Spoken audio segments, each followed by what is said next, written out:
Ya kita bayangkan luar biasanya bagaimana Allah memuji sahabat dalam Al-Quran, dan luar biasanya bagaimana orang-orang Rafidah dan orang Syiah berani mengkafirkan para sahabat yang Allah menyebut mereka sebagai orang yang beriman.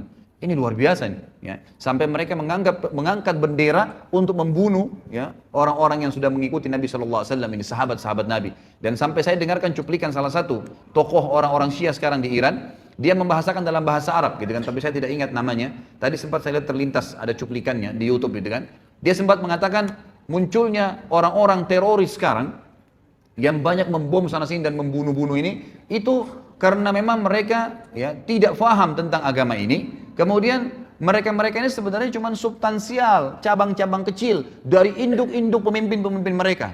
Saya pikir yang mereka mau sebutkan ini ulama-ulama Sunni yang sekarang. Ternyata mereka bilang apa? Kalimat yang dibilang apa? Pimpinan-pimpinan mereka adalah Abu Bakar, Umar, Aisyah, sahabat. Yang mestinya ini akar-akarnya semua ini yang kita harus putuskan dan kita kafirkan, kita perangin sehingga tidak muncul lagi teroris. Luar biasa. Ya, naudzubillah, alaihimul la'nah. Allah SWT akan melaknat mereka dengan cara seperti ini. Assalamualaikum warahmatullahi wabarakatuh. Innal hamdalillah, segala puji bagi Allah Subhanahu wa taala. Nahmaduhu wa nasta'inuhu wa nastaghfiruh. Hanya kepadanya kita memuji, meminta pertolongan serta bertaubat dari dosa-dosa kita. Wa na'udzu billahi min syururi anfusina, dan hanya kepada Allah pula kita meminta dijauhkan dari keburukan-keburukan diri kita. Wa min sayyiati a'malina, dan dari dosa-dosa yang pernah kita lakukan. May yahdihillahu fala mudhillalah, barang siapa yang telah Allah berikan hidayah maka tidak akan pernah sesat selamanya. Wa may yudlilhu fala hadiyalah, dan barang siapa yang telah Allah sesatkan maka tidak akan mendapatkan petunjuk selamanya. Asyhadu an la ilaha illallah wahdahu la syarika lah, wa asyhadu anna Muhammadan abduhu wa rasuluh. Saya bersaksi tidak ada yang berhak disembah kecuali Allah, dan Muhammad benar-benar hamba juga utusannya. Qala Allah Ta'ala, Allah mengingatkan dalam kitabnya, ya ayyuhalladzina amanu taqullaha haqqa tuqatih wa la tamutunna illa wa antum muslimun. Hai sekalian orang-orang yang beriman, patuhlah dan tunduklah, sebenar-benar patuh dan tunduk kepada satu-satunya pencipta segala sesuatunya, itu Allah Subhanahu wa taala, dan janganlah kalian meninggal dunia kecuali dalam keadaan Islam. Di ayat yang kedua, qala Allah Ta'ala, ya ayuhan nasu taqu rabbakumul ladzi khalaqakum min nafsin wahidah wa khalaqa minha zawjaha wa batha minhuma rijalan katsiran wa nisaa wattaqullaha alladzi tasaaluna bihi wal arham innallaha kana 'alaikum raqiba. Hai sekalian manusia, sekali lagi bertakwalah, hanya patuh dan tunduklah kepada satu-satunya pencipta segala sesuatunya, itu Allah, yang telah menciptakan kalian dari jiwa yang satu, itu Adam alaihissalam, dan menciptakan dari jiwa yang satu istrinya Hawa alaihissalam, dan telah banyak memberikan keturunan laki-laki juga perempuan dari keduanya. Sekali lagi bertakwalah, hanya patuh dan tunduklah kepada Allah, dan jagalah hubungan silaturahim, sungguhnya Allah senantiasa mengawasi kalian. Di ayat yang ketiga, qala Allah azza wa jalla, ya ayyuhalladzina amanu taqullaha wa qulu qawlan sadida yuslih lakum a'malakum wa yaghfir lakum dhunubakum wa may yuti'illaha wa rasulahu faqad faza fawzan 'azima.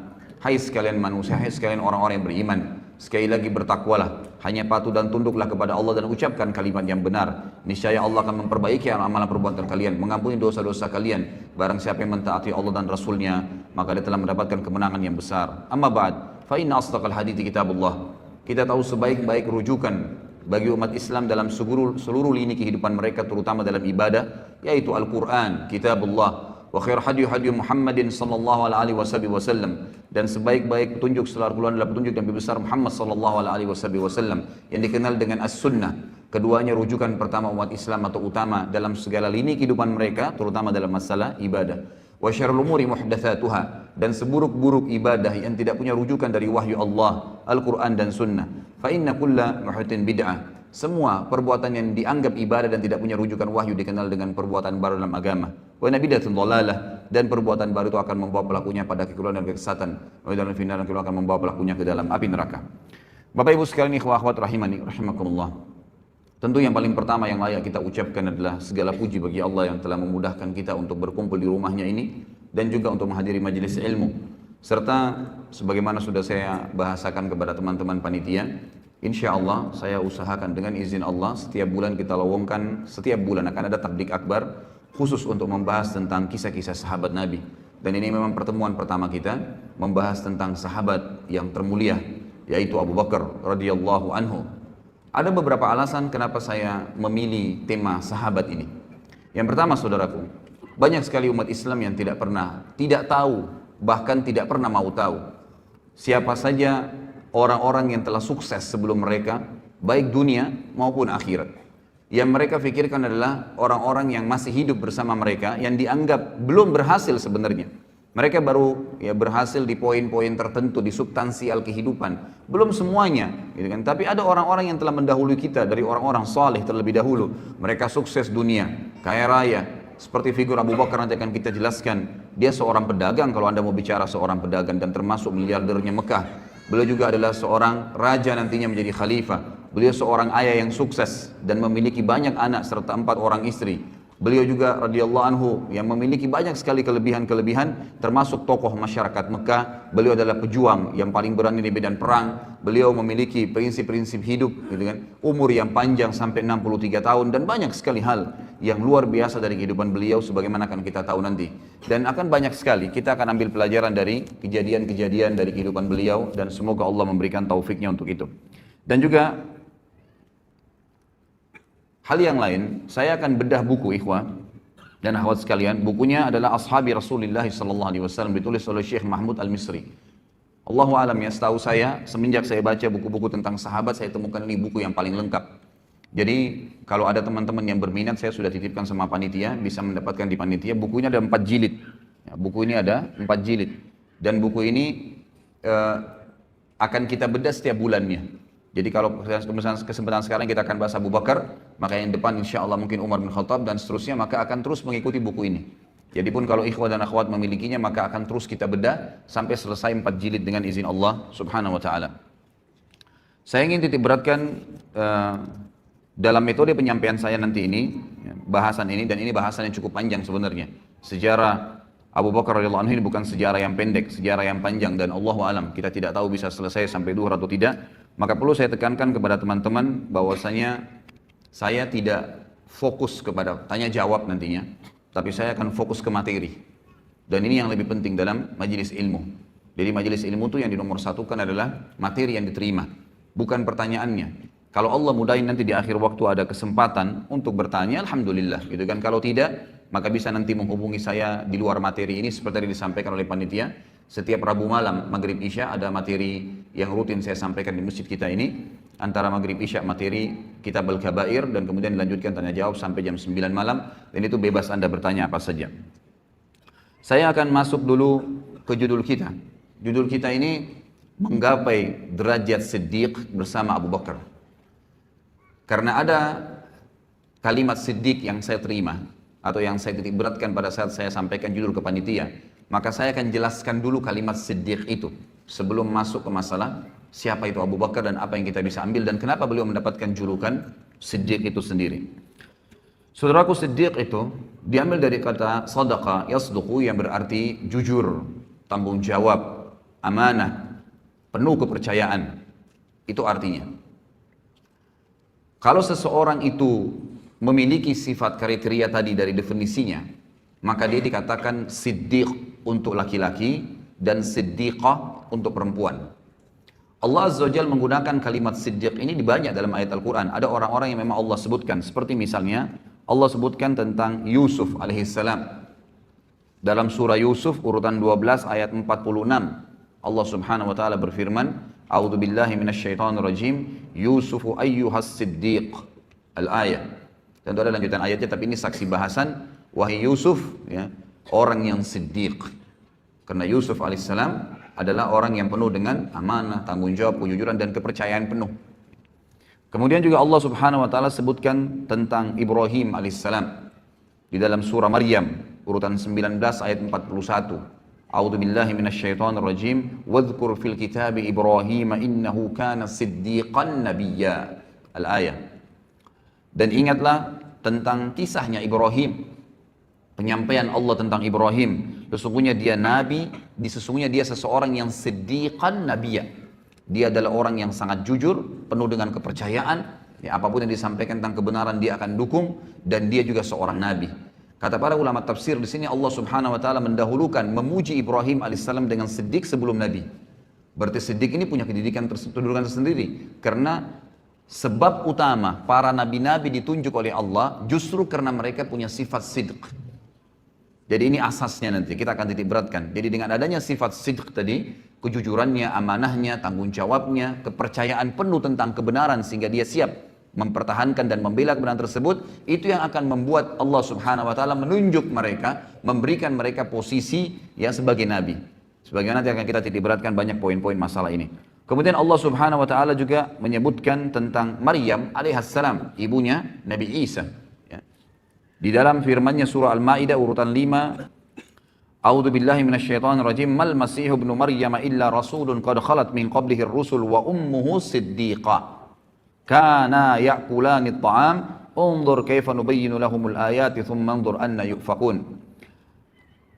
Sesungguhnya Masih ibnu Maryam, Nabi Isa alaihissalam adalah jelas seorang rasul, utusan Allah, dan telah terdahulu sebelumnya banyak rasul-rasul dan ibunya adalah siddiqah. Ya, jadi di sini penggunaan untuk perempuan siddiqah. Jadi Maryam alaihissalam ini dia Maryam binti Imran bersaudara dengan Asia binti Imran, dan dua wanita ini adalah wanita yang sangat mulia. Mereka betul-betul siddiqah, jujur dari pertama masih kecil sampai mereka besar itu tidak pernah tidak yakin dengan Allah Azza wa Jalla dan para nabi-nabi, sampai Allah karuniai dua perempuan ini melahirkan anak, dua-duanya nabi. Kalau dari Maryam lahirlah Isa, dan dari Asia adiknya Maryam itu lahir Yahya. Dua-duanya nabi alaihi wassalam. Dan ini yang ditemui oleh Nabi SAW di langit kedua pada saat Isra dan Mi'raj, bertemu dengan dua orang sepupu, Yahya dan Isa, karena ibu mereka bersaudara. Mereka berdua, kata Allah, si Maryam ya, alaihissalam dan anaknya Isa alaihissalam, mereka pernah makan atau mereka makan makanan seperti manusia biasa. Ini bantahan terhadap orang Nasrani yang mengatakan Isa adalah anak Tuhan. Maka lihatlah bagaimana kami menjelaskan kepada mereka ayat-ayat kami, dan lihatlah ya apa yang mereka responkan, apa yang mereka jawab. Tentu ada banyak ayat-ayat berhubungan dengan masalah hal-hal seperti ini, tapi saya mengambil beberapa cuplikannya. Allah Subhanahu wa taala menekankan tentang siddiq itu, dan ini yang kita titik beratkan ya. Sebelum menjelaskan Abu Bakar dan ikhwas sekalian, harapan saya dengan izin Allah Subhanahu wa taala, saya dan antum sekalian bubar dari pengajian ini insya Allah membawa sifat siddiq ini, karena ini target utama dan ini sifat luar biasa. Kalau antum milikin sifat ini, insya Allah antum jadikan ini sebagai pondasi menjalankan agama Allah, baik itu menjalankan perintah yang wajib ataupun sunnah, atau meninggalkan yang haram ataupun makruh, antum akan sangat tenang. Anda akan sangat tenang dalam mengerjakan perintah-perintah tersebut, dan juga sangat tenang dalam meninggalkan larangan-larangan tadi. Merasa memang nyaman sekali, dan merasa menikmati yang halal dan meninggalkan yang haram. Kenapa? Karena pondasinya adalah sidq. Bagaimana betul-betul, sebagaimana Allah ceritakan. Apa itu sidq? Allah tekankan di dalam Al-Quran. Surah Al-Hadid, urutan 57 ayat 19.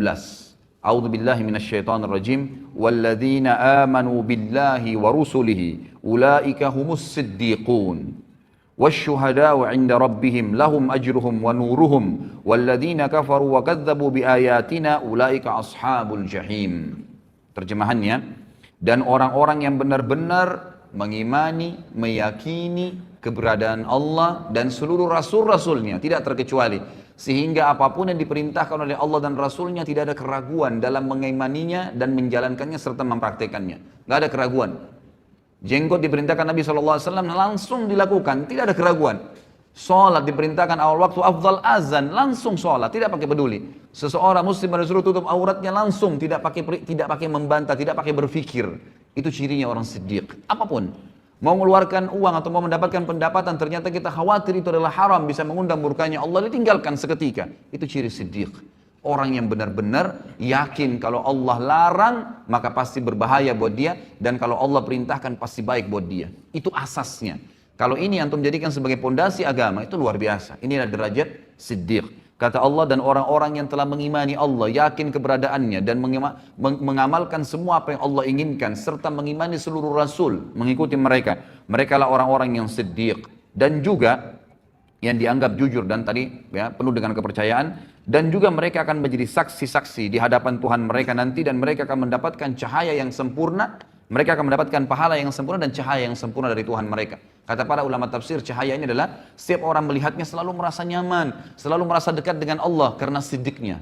Ya, jadi orang kalau siddiq itu, maka pada saat orang dekat dengannya selalu merasa dekat dengan Allah, selalu merasa dekat dengan surga, selalu berpikir akhirat, selalu menganggap remeh semua dunia dan kecil apapun yang berhubungan dengan kemaksiatan kepada Allah Subhanahu wa taala. Dan sungguhnya orang-orang yang kafir sebaliknya. Kafir kepada Allah dan Rasul-Rasul serta membohongkan ayat-ayat. Gak ada surga, gak ada itu alam barzakh. Siapa yang bilang orang kalau ibadah itu dapat pahala banyak, sekian gunung, sekian ini dan seterusnya? Siapa yang bilang orang kalau kena maksiat itu lalu dihukum oleh Allah? Subhanallah, saya kemarin tabligh akbar di Makassar. Saya ngisi tema tentang kenalilah Tuhanmu kau akan bahagia. Pada saat saya jelaskan ikhwas sekalian, itu ayat atau hadis Nabi SAW tentang penciptaan langit, 7 lapis langit dan sampai Sidratul Muntaha, bagaimana besarnya Allah Azza wa Jalla, bagaimana besarnya singgasana. Itu ada yang bertanya, ya, mengatakan, dari mana Anda mengetahui bahwasanya langit itu seperti itu tadi yang diceritakan, dan bagaimana bisa Anda mengetahui ada Sidratul Muntaha, kemudian ada arsy-Nya Allah dan Allah itu ada? Apakah Anda pernah ke sana? Begitu pertanyaannya. Luar biasa ini. Lalu saya bilang, yang dari tadi saya jelaskan 2 jam ini tentang Allah Azza wa Jalla ada, Nabi SAW yang sampaikan, ayat-ayat Al-Quran. Apakah Anda masih bertanya lagi, saya apakah pernah ke sana melihatnya? Sama saja dia mengatakan, saya tidak percaya, gitu kan? Ya kalau Anda nggak percaya silahkan. Ini orang jelas lawannya siddiq tadi. Sidq itu apapun yang disampaikan oleh Allah dan Rasulnya, apapun, tidak mungkin kita ragu, nggak boleh ragu. Sebagaimana kita akan ambil dari pelajaran Abu Bakar radhiyallahu anhu yang luar biasa dalam memang orang nomor 1 dalam orang yang mendapatkan gelar siddiq dari umat Muhammad sallallahu alaihi wasallam. Kata Allah, dan orang-orang yang kafir tidak meyakini dan membohongi ayat-ayat kami, maka mereka lah penghuni api neraka. Sebaliknya, tambahan juga ikhwah dan akhwat sekalian rahimani rahimakumullah, bahwasanya orang yang mencapai tingkat siddiq ini adalah orang-orang nanti akan diberikan surga tertinggi di akhirat nanti. Sebagaimana Allah Subhanahu wa taala menjelaskan dalam surah An-Nisa urutan 4 ayat 69. A'udzu billahi minasyaitonir rajim. Wa may yuti'illaha war rasul fa ulaika ma'al ladzina an'ama Allahu 'alaihim minan nabiyyin was-siddiqin wasyuhada'i was-salihin wa hasuna ulaika rafiqa. Yang kurang lebih artinya, barang siapa yang mentaati Allah dan Rasulnya, semua yang Allah katakan dibenarkan, diamalkan, dipastikan tidak ada yang benar kecuali itu, dan juga diperintahkan oleh Rasulnya Muhammad SAW dipastikan benar, dan dia bangga dengan penampilan Islamnya, dengan makanan Islamnya, minuman Islamnya, ekonomi Islamnya, dengan politik Islamnya, semua dibenarkan, maka mereka lah orang-orang yang mendapatkan nikmat. Allah berikan nikmat dan Allah gabungkan mereka bersama dengan para nabi-nabi. Dan kata para ulama tafsir, nabi-nabi memiliki tempat di Firdaus, surga Firdausil A'la yang tertinggi. Lalu Allah SWT sebutkan, ya, selain nabi-nabi yang akan mencapai dari itu adalah orang yang datang setelah nabi, minan nabiyyin langsung was-siddiqin, dan orang yang membenarkan semua dan yakin serta bangga dengan itu. Memang kita bangga. Dan ini memang ikhwas sekalian, saya pilih tema ini luar biasa, saya dapatkan krisis kebanggaan muslimin sekarang terhadap agama mereka. Kita lihat seorang muslim tidak ada bedanya dengan orang kafir dari sisi pakaiannya, dari sisi cara bicaranya, tata bicaranya, makanan, jenis makanannya, usahanya. Berapa banyak orang subhanallah tidak bisa dibedain dari penampilannya antara muslimah dengan non muslim, muslim dengan muslimah. Padahal kalau kita datangkan seseorang Nasrani, laki-laki, kita berikan kepada dia kopi atau baju koko atau sebuah simbol Islam misalnya, pakaiannya. Kemudian kita datangkan seorang Nasrani laki-laki yang lain, lalu tanya dia agama apa orang itu, spontan dia akan mengatakan muslim karena ada simbolnya. Kalau orang siddiq, dia yakin bahwasanya pakaian ini yang Allah katakan walibasut taqwa dzalika khair, ini pakaian yang ada simat, ada contoh, ada ciri ketakwaan adalah yang paling baik. Orang tahu, oh ini orang dekat dengan Allah. Dan saya yakin subhanallah, orang kalau menggunakan baju koko dengan kopiah, kalaupun ada perempuan nakal, ya, yang biasa mengganggu laki-laki, dia tidak akan berani mengganggu orang itu karena pakaiannya. Lalu kenapa kita lari dari pakaian itu? Gitu kan? Kita malah tidak bangga. Berapa banyak orang subhanallah muslimin, ya, atau kita datangkan misalnya perempuan Nasraniyah, ya, suruh pakai jilbab 5 menit saja, panggil Nasraniyah perempuan yang lain, tanya orang itu agama apa, maka dia akan mengatakan itu muslimah, ada simbol. Tapi syaitan menghiasi sebagian orang yang tidak punya sifat siddiqah, nggak ada sifat siddiqnya ini dalam dirinya, maka syaitan mengatakan untuk apa kau pakai jilbab? Maka tidak ada bedanya antara dia dengan wanita kafirah, sama saja. Cuplikan yang selalu dilihat, didengar oleh kupingnya, ditatap oleh matanya, semuanya berbau orang-orang non-muslim. Film-filmnya semua Hollywood, Bollywood, dan yang semua berhubungan dengan tontonan terhadap aurat, lagu-lagu yang menjauhkan dia dari Al-Quran, semuanya jauh. Semuanya jauh. Cerita-cerita kosong, balas dendam, narkoba, mencuri istrinya orang lain, dan beragam macam hal, perselingkuhan dan seterusnya. Ini yang menjadi simbol di rumah orang-orang Islam sekarang. Tidak ada pengajian, tidak ada tilawah Al-Quran. Lalu kemudian mereka mau mengkhayal anaknya hafal Quran. Dari mana ikhwah dan akhwat sekalian? Dia sendiri gak pernah sentuh Al-Quran, gak pernah dengar ceramah di rumah. Antum berapa kali saya jelaskan dalam pengajian saya ikhwah. Ini masih kronologis semua ya. Saya bilang, kalau saya pribadi, kadang-kadang sehari di Jakarta, saya bukan membanggakan diri, cuma berbagi ya. Pada saat saya punya pengajian 4 hari, 4 kali jadwal sehari. Dari pagi kadang-kadang sampai malam ikhwah.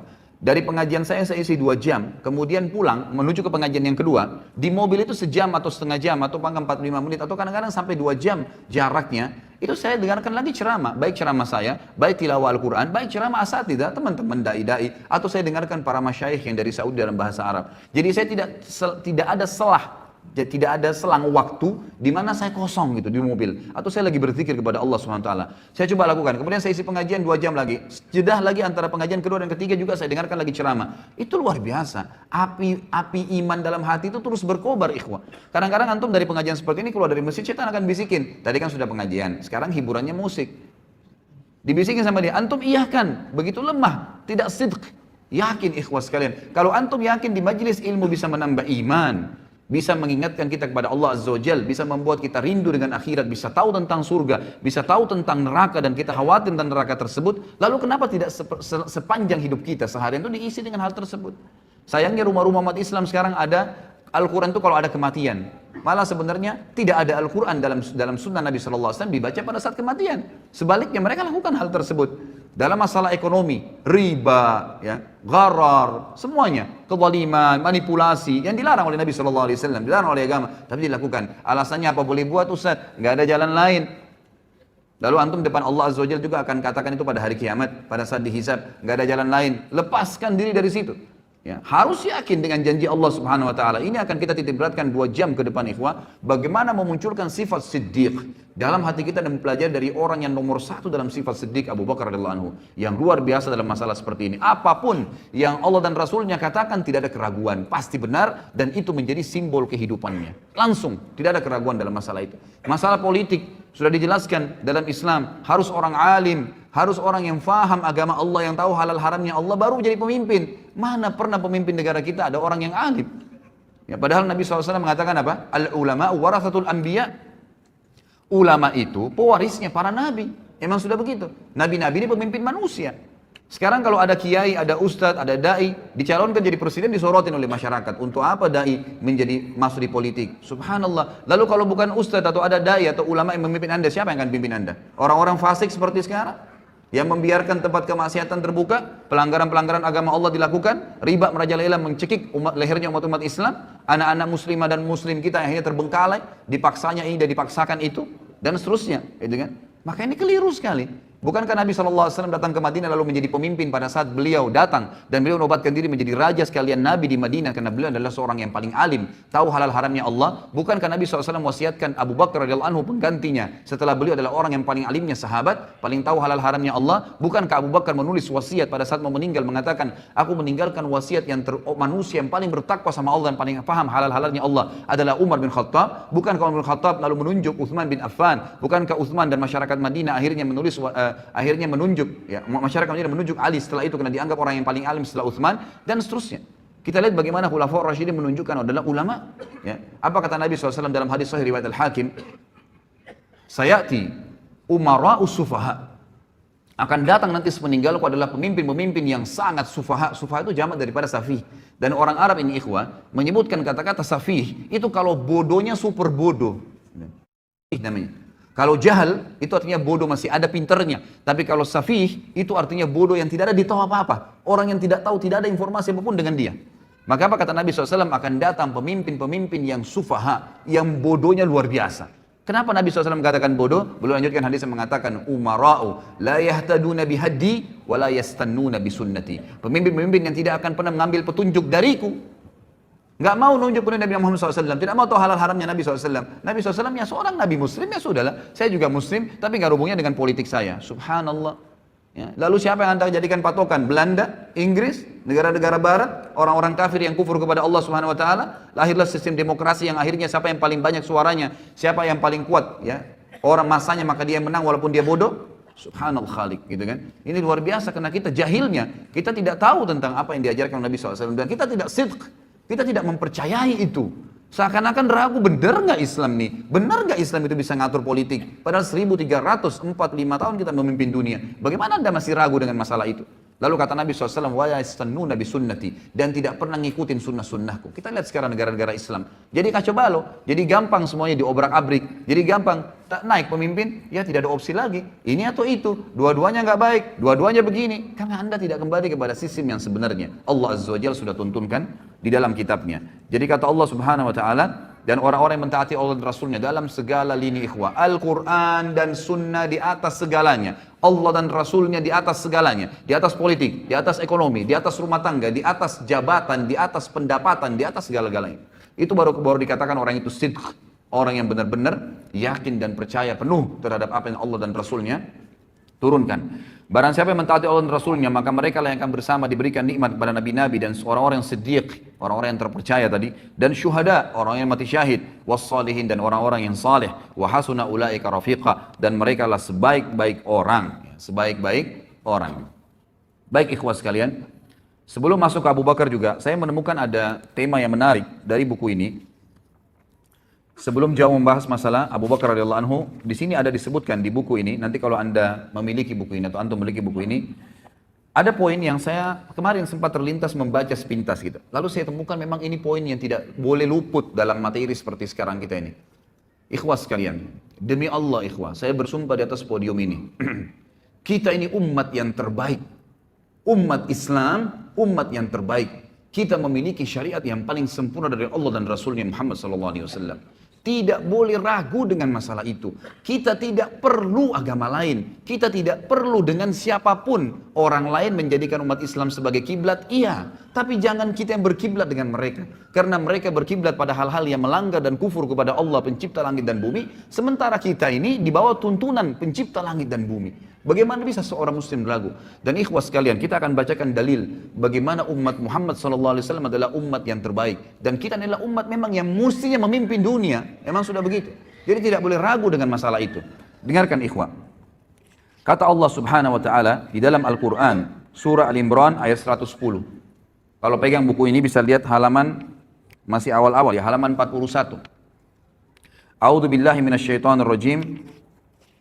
Bismillahirrahmanirrahim. Kuntum khaira ummatin ukhrijat lin-nasi ta'muruna bil ma'rufi wa tanhauna 'anil munkari wa tu'minuna billah. Al-ayah.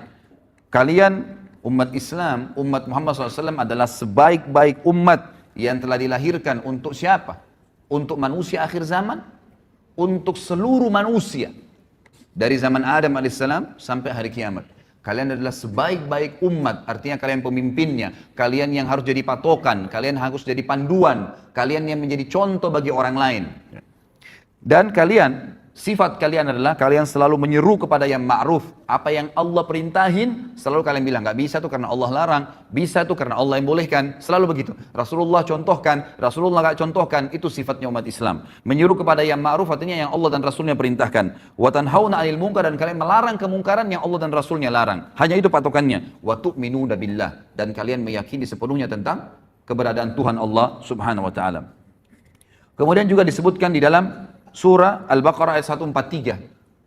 Kelebihan yang kedua umat Islam adalah kata Allah Subhanahu wa taala, a'udzubillahi minasyaitonir rajim, wa kadzalika ja'alnakum ummatan wasatan litakunu syuhada'a 'alan nasi wa yakuna ar-rasulu 'alaikum syahida. Dan demikian pula kami menjadikan kamu hai umat Islam umat pertengahan. Tidak ada sesuatu yang berat sekali, tidak ada juga yang ringan sekali, di tengah-tengah. Sementara umat sebelum kita punya hal-hal yang berat.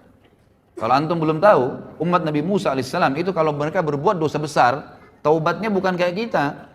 Taubatnya kalau kita ini tinggal sesalin, tinggalin, selesai. Janji sama Allah tidak ulangin, diampuni dosanya. Kalau sama Nabi Musa, Pak. Kalau ada umatnya mengeluh, wahai Musa, saya baru berzina, saya baru buat dosa besar. Apa kata Musa alaihissalam dalam surah Al-Baqarah? Faktulu anfusakum, bunuh diri kalian. Berat itu. Buat dosa, taubatnya bunuh diri. Zaman dulu. Umat Islam tidak seperti itu. Enggak seberat itu, ringan, lebih ringan. Tidak juga terlalu menggampang-gampangkan permasalahan. Lalu dikatakan, agar kalian menjadi saksi atas perbuatan manusia dan agar Rasul Muhammad menjadi saksi atas perbuatan kalian. Di dalam hadis yang sahih diriwayatkan oleh Imam Bukhari dan juga dalam kitab Tafsir. Ada sebuah hadis yang mulia dari Abu Sa'id Al-Khudri radhiyallahu anhu bahwasanya Nabi SAW bersabda, ini yang pegang buku di halaman 43 ya. Yud'a Nuhun yaumal qiyamah fayaqulu labbaika wa sa'daika ya rabbi fayaqulu hal ballagta ayyir risalah fayaqulu na'am fayuqalu li ummatihi hal ballagakum fayaquluna ma atana min nadhir fayaqulu man yashhadu laka fayaqulu Muhammadun wa ummatuhu فيشهدون أنه قد بلغ ويكون الرسول عليكم شهيدا فذلك قوله جل ذكره وكذلك جعلناكم أمة وسطا لتكونوا شهداء على الناس ويكون الرسول عليكم شهيدا. Pada hari kiamat nanti Nuh alaihissalam akan dipanggil oleh Allah, lalu dia menjawab, aku menjawab panggilanmu wahai Rabbku, aku penuhi panggilanmu. Allah bertanya, apakah engkau sudah menyampaikan risalah yang telah aku wajibkan terhadapmu? Nabi Nuh mengatakan, benar. Selama 950 tahun Nabi Nuh AS mendakwai kaumnya. Lalu umat Nabi Nuh ditanya oleh Allah, apakah Nuh sudah menyampaikan kepada kalian? Kata para ulama hadis, mereka sudah lihat neraka pada saat itu. Takut masuk neraka, apa jawaban mereka? Mereka menjawab, tidak ada seorang pun pembawa peringatan yang datang kepada kami. Artinya Nuh nggak benar nih, nggak pernah Nuh dampingin kepada kami. 950 tahun didakwai oleh Nabi Nuh AS. Allah bertanya kepada Nuh untuk menjelaskan posisi umat Muhammad SAW dan juga mendirikan hujjah ya, agar umat Nabi Nuh tidak bisa lagi mengelak. Kata Allah SWT kepada Nuh, siapa yang menjadi saksi untukmu? Nuh menjawab, Muhammad dan umatnya. Maka umat Muhammad SAW pun semuanya datang, tidak terkecuali, bersaksi bahwa Nuh telah menyampaikan dan Rasulullah SAW menjadi saksi atas mereka sebagaimana Allah telah firmankan dalam Al-Quran. Dan demikian pula kami telah menjadikan kamu umat Islam, umat pertengahan agar kamu menjadi saksi atas perbuatan manusia dan agar Rasul Muhammad menjadi saksi atas perbuatan kalian. Di dalam hadis yang lain kata Nabi SAW dari Jabir radhiyallahu anhu, hadis ini diriwayatkan oleh Ibnu Abi Hatim dengan sanad jayyid dan juga disebutkan dalam Al-Hafidh dalam Fathul Bari maksudnya. Kata Nabi SAW, ma min rajulin minal umami illa wadda annahu minna ayyatuhal ummah. Ma min nabiyyin kadzabahu qaumuhu illa wa nahnu syuhada'uhu yawmal qiyamah. An qad ballaga risalatallahi wa nasaha lahum. Tidak ada seorang pun dari umat-umat sebelum kita, kata Nabi SAW, kecuali dia berharap berasal dari kita, wahai umat Islam. Ini perkataan Nabi ya, sekali lagi kata Nabi SAW, ketahuilah tidak ada seorang pun dari umat-umat sebelum kita, karena kita ini umat terakhir, gitu kan. Kecuali karena nabi-nabi mereka sampaikan nanti akan datang umat terakhir, nabinya paling sempurna, umatnya paling baik, paling banyak pengikutnya, paling pertama masuk surga, banyak kelebihan-kelebihan nanti. Lalu mereka kecuali berharap, semuanya berharap umat-umat sebelum kita, termasuk golongan kita ini. Termasuk golongan kita umat Islam. Tidak ada seorang nabi pun yang didustakan oleh kaumnya kecuali kita adalah saksi-saksinya pada hari kiamat bahwasanya dia telah menyampaikan risalah Allah dan menasihati mereka. Juga disebutkan di dalam hadis yang lain, ini mohon maaf saya tidak bisa bacakan semua karena hadisnya panjang. Saya pindah ke halaman setelahnya, halaman 45. Kata Nabi SAW dalam hadis yang sahih diriwayatkan oleh Ahmad dan Tirmidzi juga Ibnu Majah. Dan ini dihasankan oleh Syekh Albani sebagaimana dijelaskan dalam footnote-nya. Kata Nabi SAW, innakum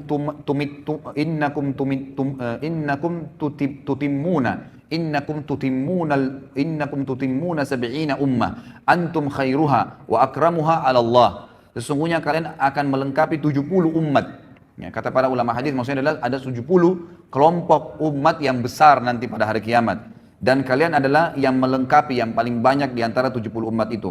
Kalian adalah yang terbaik dan termulia bagi Allah.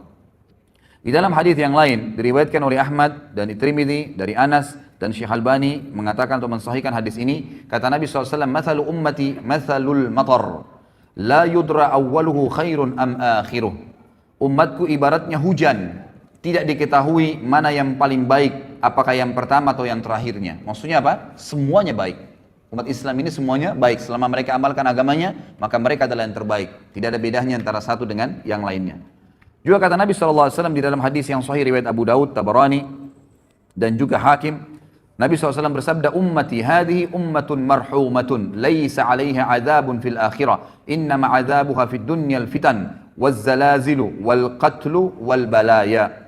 Umatku ini adalah umat satu-satunya yang dikasihani oleh Allah. Tidak ada azab atas mereka di akhirat. Maksudnya, orang-orang ya, yang umat Islam ini umumnya kata ulama hadis, sebelum mereka meninggal, itu diberikan kesempatan untuk bertaubat. Selalu diingatkan oleh Allah Subhanahu wa taala. Jadi betul-betul orang yang masuk ke neraka nanti dari umat Islam ini umat-umat yang betul-betul menyimpang, benar-benar tidak mau bertaubat, tidak mau kembali ke jalan Allah Subhanahu wa taala.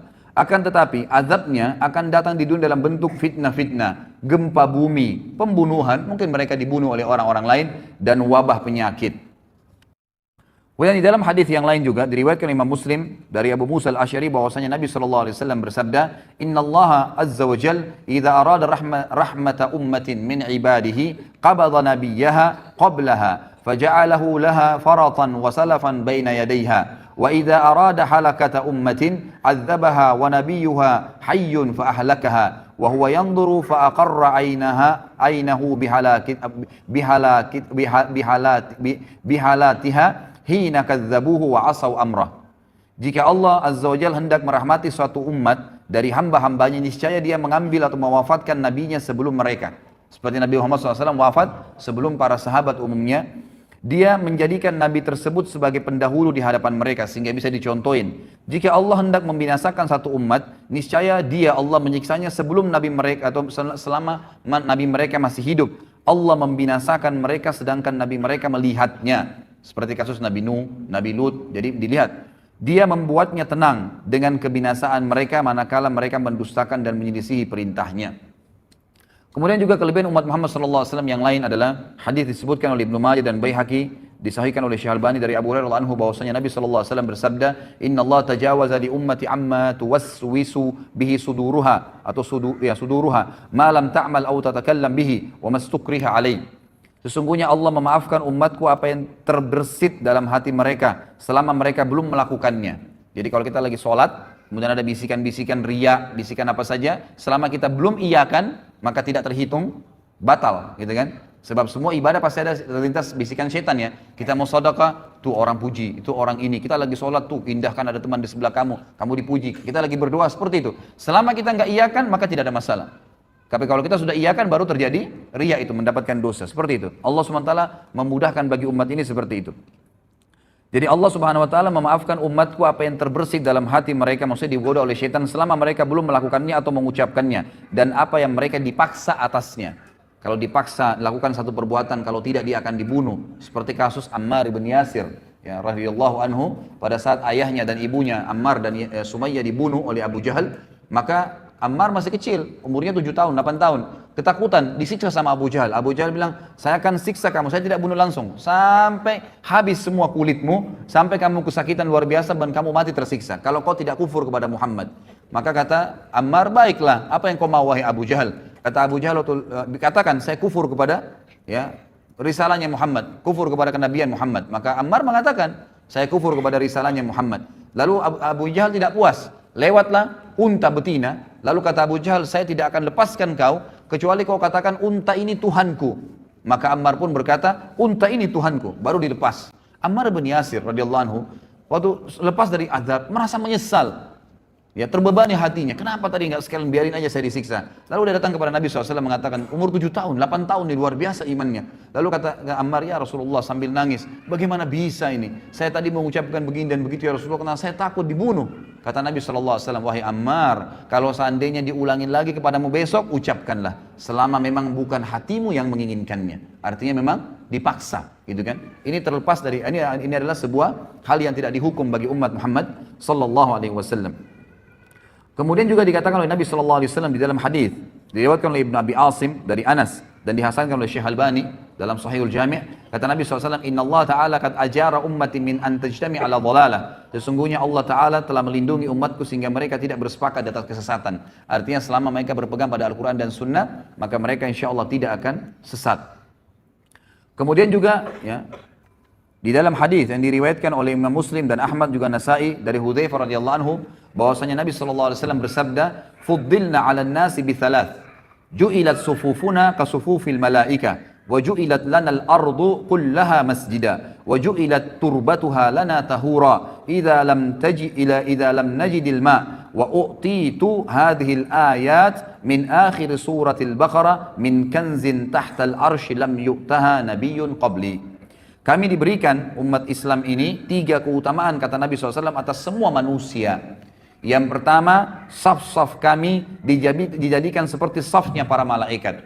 Nah, jadi memang pengaturan saf solat itu dianjurkan seperti safnya malaikat, sebagaimana sabda Nabi SAW kepada para sahabat dalam hadis Bukhari Muslim, tidakkah kalian mengatur saf kalian sebagaimana para malaikat mengaturnya? Lalu kata para sahabat, bagaimana malaikat mengatur saf mereka ya Rasulullah? Kata Nabi SAW, mereka menyempurnakan saf demi saf, setelah penuh baru pindah ke saf yang kedua, setelah penuh baru pindah ke saf ketiga, dan seterusnya. Yang kedua adalah seluruh bagian bumi ini dijadikan bagi kami sebagai masjid.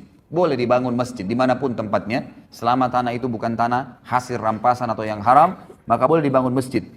Dan yang ketiga, debunya bumi ini dijadikan untuk kami sebagai alat bersuci jika kami tidak mendapatkan air. Bisa bertayamum dari mana saja, ya, debu yang ada. Dan diturunkan kepadaku ayat-ayat ini dari akhir surah Al-Baqarah, ya, dari perbendaharaan di bawah arsy-Nya Allah yang tidak diberikan kepada seorang nabi sebelumku. Kemudian juga tentu di sini ada banyak sekali ya hadis-hadis Nabi SAW yang mungkin saya tidak bisa bahas semua. Tentu saya berharap ikhwan dan akhwat bisa memiliki bukunya. Sekali lagi karena buku ini akan kita bedah setiap bulannya dengan izin Allah. Kalaupun memang Allah memberikan ada halangannya, maka minimal Anda sudah memiliki buku rujukan yang saya jadikan sebagai referensi utama ini.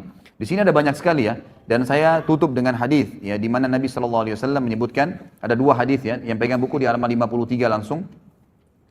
Kata Nabi SAW di dalam hadis diriwayatkan oleh Ahmad dari Abu Bakar radhiyallahu anhu dan disahihkan oleh Syekh Albani dalam Sahihul Jami'. Kata Nabi SAW, "Utitu 70 alfan min ummati yadkhuluna al-jannata bighairi hisab, wujuhuhum kal qamari lailatal badr wa qulubuhum ala qalbi rajulin wahid. Fastazattu Rabbi azza wa jal, fazadani ma'a kulli wahidin 70 alfa." Ini kemuliaan yang luar biasa. Aku diberikan 70.000 dari umatku yang masuk surga tanpa hisab. Wajah mereka seperti rembulan di malam purnama, dan hati mereka di atas hati satu orang, artinya semuanya sama imannya. Aku lalu meminta tambahan kepada Rabbku, maka dia Rabbku memberiku tambahan. Setiap satu orang dari 70.000 itu ditambahkan 70.000 orang yang lain, sehingga masing-masing mereka bisa membawa 70.000. Jadi 70.000 kali 70.000. Dan ini tidak ada bagi umat-umat sebelum kita. Ini luar biasa sekali Allah SWT berikan kepada kita. Kemudian dikatakan juga di dalam hadis yang lain,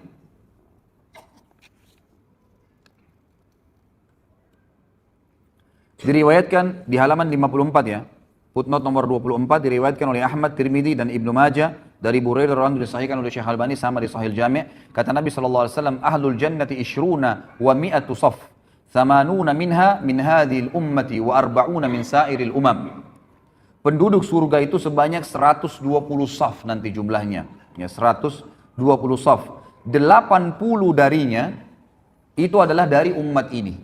80 saf dari 120 yang masuk surga itu adalah dari umat ini. Sedangkan 40 yang lain adalah 40 yang sisa dari umat yang lainnya. Jadi cuman bayangkan ya, dari Nabi Adam alaihissalam sampai Nabi Isa alaihissalam, berapa miliar manusia, itu cuman 40 saf. Sementara kita ini 80 saf yang masuk ke dalam surga pada hari kiamat. Kata ulama hadis ini menandakan fadilah yang sangat besar, dan dijanjikan juga umat ini akan sangat banyak jumlahnya, akan sangat banyak pengikutnya. Baik, ini kurang lebih wacana, gambaran tentang pentingnya kita mengetahui kita adalah umat yang terbaik, ikhwah. Maka banggalah dengan agama Islam ini, jalani hidup ini, jadikan Islam sebagai tradisi, dan jangan balik. Garis bawah kata-kata saya ini, jangan balik, jangan menjadikan tradisi sebagai Islam, nggak boleh. Tradisi, suku, adat, negara, habiskan semua, nggak ada. Bagi saya, karena saya Muslim, Islam yang menjadi tradisi hidup saya. Selesai. Maka kita punya standarisasi tradisi. Mau di Afrika, mau di Eropa, mau orang bule, mau orang hitam, mau orang Arab, mau orang Melayu, mau orang dari manapun, suku manapun, kalau kita bertemu dengannya maka akan sama semua perilakunya, pakaiannya, makanannya, minumannya, tutur katanya, akhlaknya, semua akan sama. Karena yang dijadikan tradisi adalah Islam. Itu yang dititik beratkan, ikhwah. Tidak usah lagi berpatokan dengan agama lain. Tidak usah berpatokan dan menjadikan idola orang-orang non-muslim. Kembalilah kepada orang-orang muslim. Dan kita akan lihat nanti figur pertama yang luar biasa pada hari ini. Kemudian saya kerucutkan bahasan juga sebelum Abu Bakar radhiyallahu anhu. Saya akan sebutkan ikhwah, di antara umat Islam ini ada lagi orang-orang yang terbaiknya. Jadi tadi kita umat yang terbaik, ada juga di kalangan umat Islam ini orang-orang yang terbaik, itulah para sahabat ridwanullahi alaihim, sahabat Nabi sallallahu alaihi wasallam, sahabat-sahabat Nabi sallallahu alaihi wasallam yang Allah SWT telah memberikan julukan mereka radhiyallahu anhum wa radu'an. Inilah imam-imam kita. Mereka lah ya, panutan-panutan kita, idola-idola kita. Di buku ini ada lebih dari sekian puluh sahabat yang disebutkan, dan satu orang saja, ikhwan dan akhwat sekalian, kalau kita jadikan sebagai rujukan hidup kita, idola kita, sudah cukup untuk selamat dunia akhirat. Bagaimana kalau kita jadikan semuanya puluhan orang ini sebagai idola kita? Cukup mereka, tidak perlu lagi pasang anak-anak muda, wahai anak-anak muslim, pasang poster-poster pemain bola di kamar anda. Untuk apa? Apa yang mau dibanggakan dengan mereka? Dengan keterampilan mereka main bola? Masuk surga ke dengan main bola ini? Bukan berarti tidak boleh main bola ya, olahraga boleh dalam Islam. Tapi sampai pada tingkat anak-anak kita menghafal nama-nama pemain bola dan tidak tahu nama sahabat Nabi. Siapa yang sudah dijamin masuk surga? Siapa yang sudah berjuang dan sebenarnya? Gitu kan? Ini hal-hal yang harus kita sadari dan kita pahamin. Maka kita harus kembali kepada para sahabat. Jadikan mereka sebagai idola-idola kita. Karena bukan mustahil ikhwah dan akhwat sekalian. Sahabat-sahabat terutama 10 yang jamin masuk surga ini, sampai beritanya kepada kita. Ya, sampai sekarang seperti yang akan kita bahas nanti ini, itu bukan mustahil. Ya, bukan cuma sebuah kisah, dongeng yang diceritakan. Tapi kata para ulama, agar kita bisa mencontohin Abu Bakar, Umar, Uthman, Ali, Talha, Zubair, Abdurrahman ibn Auf, hafal nama-nama mereka, kisah-kisah mereka, tahu kehidupan mereka sehari-hari. Maka dengan begitu, ya, kita akan bersama-sama dengan mereka di surga. Bukan mustahil. Karena kita menciplak saja kehidupan mereka. Itulah yang diinginkan oleh Allah Azza wa Jalla melalui sejarah-sejarah mereka yang tetap Allah kekalkan, gitu kan? Dan subhanallah, syaitan-syaitan ingin menyesatkan manusia dengan mencaci maki, mengkafirkan para sahabat radhiyallahu anhum yang telah Allah pilih mereka. Nanti kita akan baca sebentar lagi fadilah dan keutamaan para sahabat. Sehingga di sini ikhwas sekalian, kita tidak butuh lagi panutan siapapun kecuali mereka setelah Nabi Muhammad sallallahu alaihi wasallam. Yang pertama ikhwas sekalian, disebutkan dalam buku ini, Allah Subhanahu wa taala menurunkan banyak sekali Al-Qur'an. Coba buka halaman 59 yang pegang bukunya. Sekali lagi ikhwah dan akhwat, kalau ingin memiliki bukunya ada di depan sama panitia ya. Yang jelas kita membahas di sini jilid pertamanya. Surah Al-Ahzab, halaman 59 ayat 23. A'udzubillahi minasyaitonirrajim. Allah SWT mengekalkan dalam Al-Quran dibaca oleh setiap orang yang beriman tentang para sahabat. Ini ayat ini, satu ayat saja ini sudah cukup membantah orang-orang Syiah ini. Yang betul-betul sampai berani mengkafirkan para sahabat. Apalagi figura yang kita bicara sebentar lagi tentang siapa dia. Kata Allah SWT, minal mu'minina rijalun sadaqu ma'ahadullaha alaih. Faminhum man qadha nahbahu wa minhum man yantadir wa ma baddalu tabdila. Di antara orang-orang mukmin, maksudnya para sahabat. Ayat ini turun kepada para sahabat. Ada orang-orang yang menepati apa yang telah mereka janjikan kepada Allah. Maksudnya di sini ulama tafsir bilang mereka mati syahid.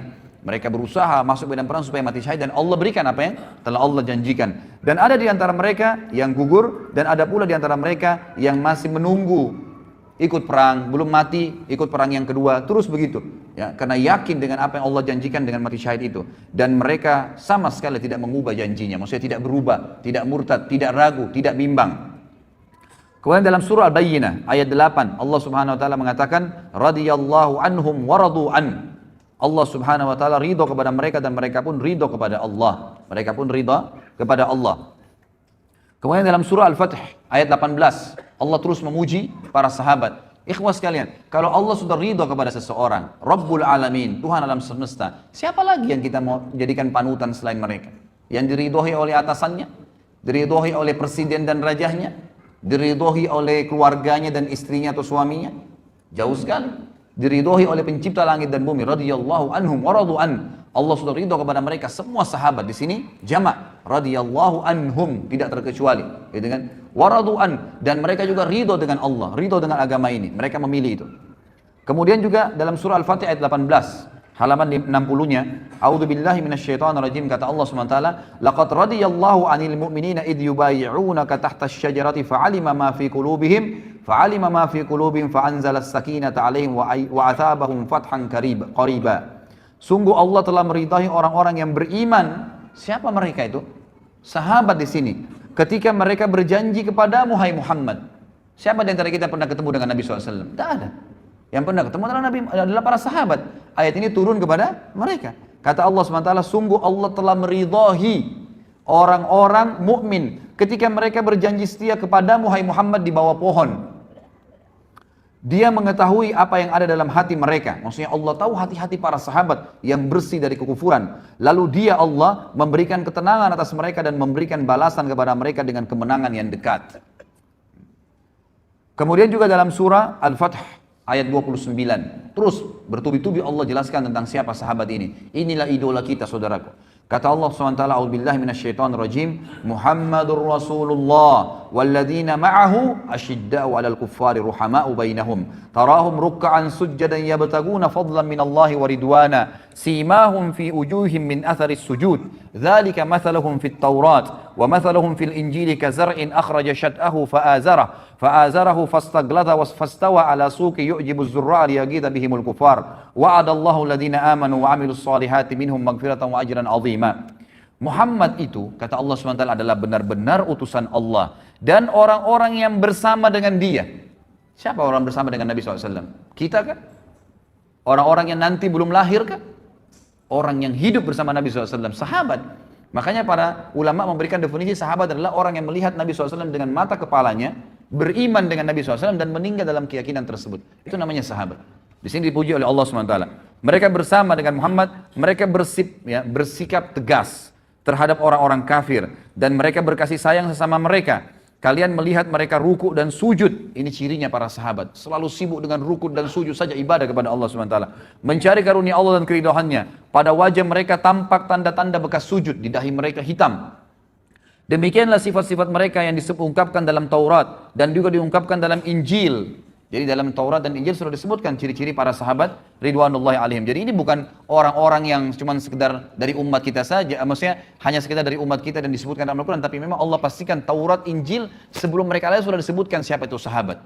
Luar biasa nih kedudukan sahabat nih. Yaitu seperti benih yang mengeluarkan tunasnya. Kemudian tunas itu semakin kuat, lalu menjadi besar dan tegak lurus di atas batangnya. Tanaman itu menyenangkan hati penanam-penanamnya karena Allah hendak menjengkelkan hati orang-orang kafir. Dengan kekuatan orang-orang yang beriman, Allah menjanjikan kepada orang-orang yang beriman dan mengerjakan kebajikan di antara mereka, sahabat, gitu kan, ampunan dan pahala yang besar. Juga ayat yang lain, Allah SWT menyebutkan dalam surah Al-Hasyr, ayat 9 dan ayat 8 dan ayat 9. Ini semua tentang sahabat nih. Ya, kita bayangkan luar biasanya bagaimana Allah memuji sahabat dalam Al-Quran, dan luar biasanya bagaimana orang-orang Rafidah dan orang Syiah berani mengkafirkan para sahabat yang Allah menyebut mereka sebagai orang yang beriman. Ini luar biasa nih, ya. Sampai mereka mengangkat bendera untuk membunuh, ya, orang-orang yang sudah mengikuti Nabi SAW, ini sahabat-sahabat Nabi. Dan sampai saya dengarkan cuplikan salah satu tokoh orang-orang Syiah sekarang di Iran, dia membahasakan dalam bahasa Arab, gitu kan, tapi saya tidak ingat namanya. Tadi sempat saya lihat terlintas ada cuplikannya di YouTube, gitu kan. Dia sempat mengatakan munculnya orang-orang teroris sekarang yang banyak membom sana sini dan membunuh-bunuh ini, itu karena memang mereka, ya, tidak faham tentang agama ini. Kemudian mereka-mereka ini sebenarnya cuma substansial, cabang-cabang kecil dari induk-induk pemimpin-pemimpin mereka. Saya pikir yang mereka mau sebutkan ini ulama-ulama Sunni yang sekarang. Ternyata mereka bilang apa? Kalimat yang dia bilang apa? Pimpinan-pimpinan mereka adalah Abu Bakar, Umar, Aisyah, sahabat. Yang mestinya ini akar-akarnya semua ini yang kita harus putuskan dan kita kafirkan, kita perangin sehingga tidak muncul lagi teroris. Luar biasa. Ya, naudzubillah, alaihimul la'nah. Allah SWT akan melaknat mereka dengan cara seperti ini. Apa kata Allah kekal ikhwah dalam Al-Quran? Al-Quran bukan buku yang saya tulis. Firman Allah SWT dalam surah Al-Hasyr ayat 8 dan ayat 9. A'udzu billahi minasyaitonir rajim. Lil fuqara'il muhajirin alladziina ukhriju min diyarihim wa amwalihim yabtaguna fadlan minallahi wa ridwana. فضلا من الله ورضوانا وينصرون الله ورسوله أولئك هم الصادقون والذين تبوأوا الدار والإيمان من قبلهم يحبون من هاجر إليهم ولا يجدون في صدورهم حاجة مما أوتوا ويؤثرون على أنفسهم ولو كان بهم خصاصة ومن يوق شح نفسه فأولئك هم المفلحون. Harta rampasan perang itu untuk orang-orang fakir yang hijrah, yang terusir dari kampung halaman mereka dari Mekah. Siapa mereka? Sahabat Nabi. Dan meninggalkan harta bendahnya di Mekah demi mencari karunia Allah, dan mereka hijrah ke Madinah mencari keridhaan dan demi menolong agama Allah dan Rasulnya. Mereka itulah orang-orang yang benar dan orang-orang yang ansar. Jadi dua-dua dipuji nih, sahabat dan muhajirin dan ansar. Muhajirin dari orang-orang Mekah Allah puji.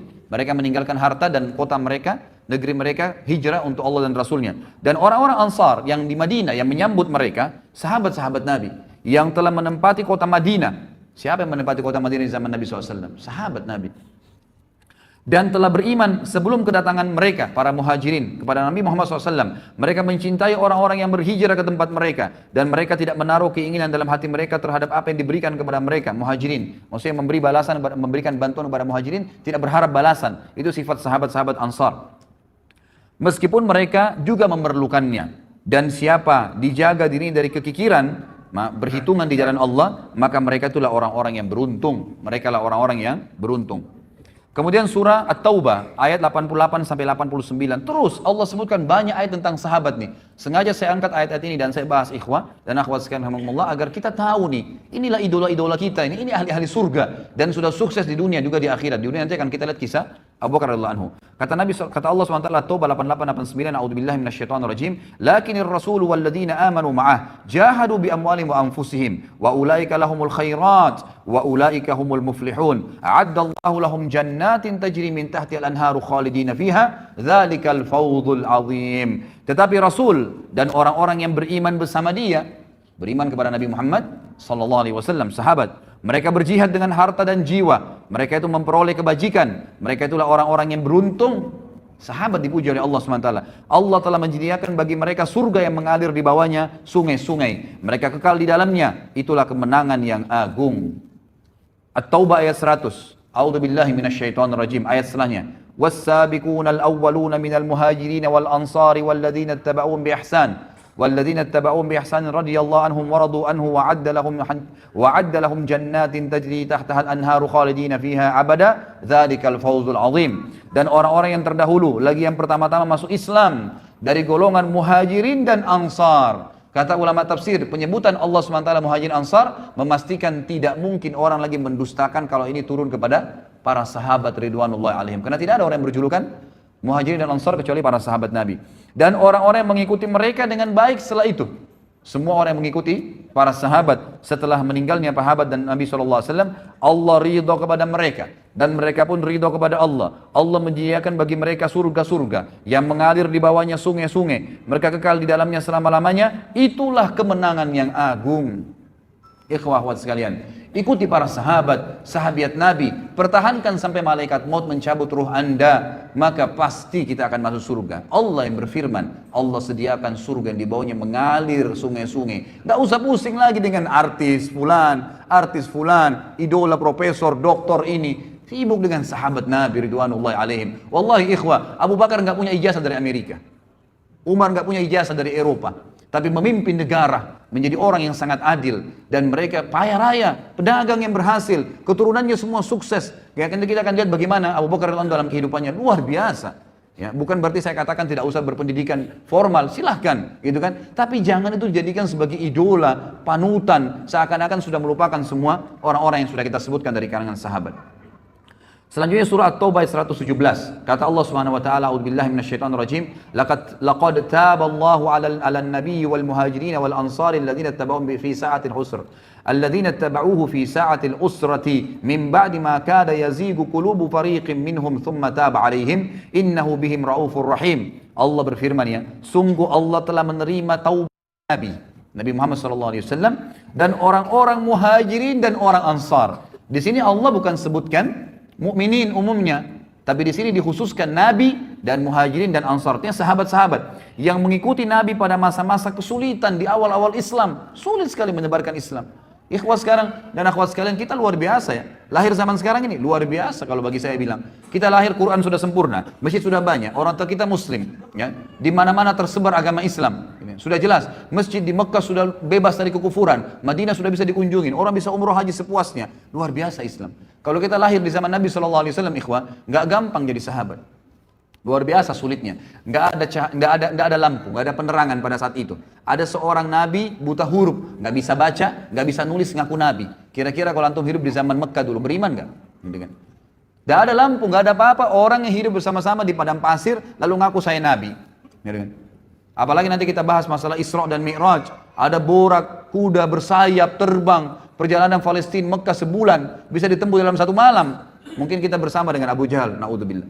Gitu kan? Tapi kita hidup sekarang luar biasa. Hidup dengan sahabat itu masa-masa kesulitan. Luar biasa mereka bisa beriman pada saat itu.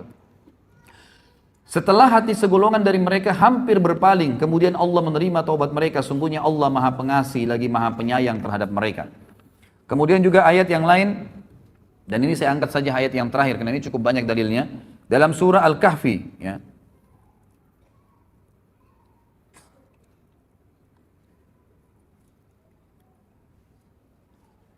Baik, saya pilih ayat yang lain ya. Kita cari ayat yang kira-kira ayat Al-Imran.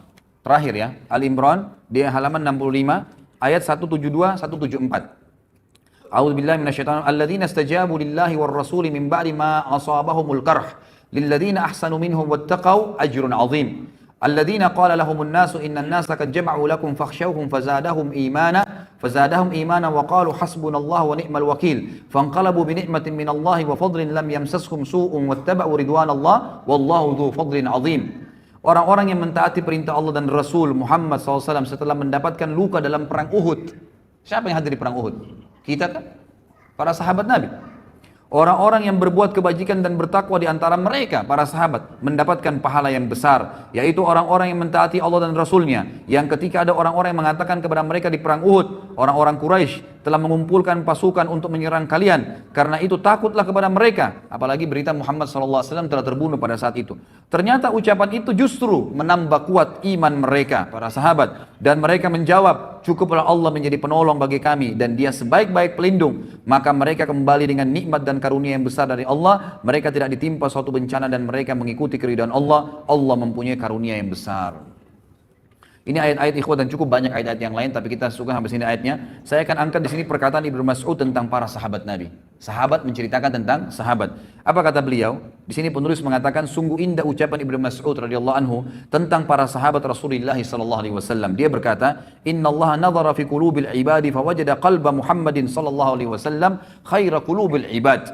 Fastafahu li nafsihi fabta'athahu bi risalati." ثم نظر في قلوب العباد بعد قلب محمد فوجد قلوب أصحابه خير قلوب العباد فجعلهم وزراء نبيه يقاتلون على دينه فما رأى المسلمون حسنا فهو عند الله حسن وما رأوا سيئا فهو عند الله سيء. Perkataan yang luar biasa. Ibnu Mas'ud berkata, sesungguhnya Allah memperhatikan hati hamba-hambanya, maka dia Allah mendapati hati Muhammad sallallahu alaihi wasallam adalah hati yang terbaik sehingga dia memilihnya untuk dirinya dan mengutusnya sebagai pembawa risalahnya.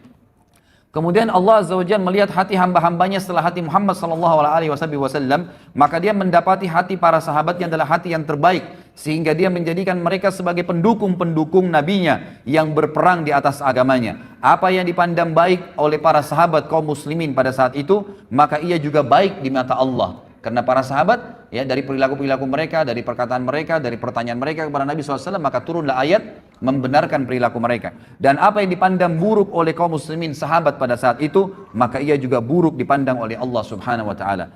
Juga Ibnu Mas'ud pernah berkata, "Man kana mustanna falyastanna biman qad mat, fa innal hayya la tu'manu alaihi al-fitnah." فأولئك أصحاب محمد صلى الله عليه وسلم أبر هذه الأمة قلوبا وأعمقها علما وأقلها تكلفا قد اختار الله تعالى لصحبة نبيه صلى الله عليه وسلم وإقامة دينه فاعرفوا لهم حقهم وتمسكوا بهديهم فإنهم على الحج المستقيم. Barang siapa ingin meneladani seseorang, maka hendaklah dia meneladani orang-orang yang sudah wafat. Karena orang yang masih hidup tidak dapat jaminan terhindar dari fitnah. Mereka itulah orang-orang terbaik dari sahabat Muhammad SAW.